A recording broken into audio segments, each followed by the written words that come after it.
Just change the engine temperature switch, which is this. You gotta move all this shit. This ain't no easy job, buddy, but it can be done. You can do it yourself. All these shade tree ass mechanics, they sit right back here. You need a 19.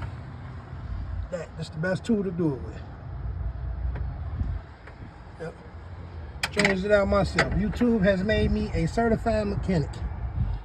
07 Dodge Grand Caravan 3.8. You gotta take this off just so you have some room down here. It's pretty easy though.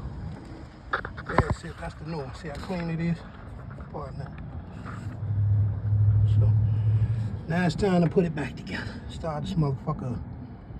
That's the engine coolant sensor. It's sending a signal to your engine that your fans need to come on. I just replaced these fans yesterday, which I probably didn't even fucking need. So the reservoir for the brake fluid, you gotta take that off.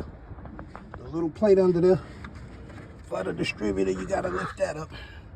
It's pretty simple though. This is my first time doing it. Wish me luck. Thank you to all the people at YouTube. I'm a certified YouTube mechanic, y'all. Check me out. I'm gonna put it back together. I'm gonna show you that, and I'm gonna start this motherfucker up. Hopefully everything's everything. Peace.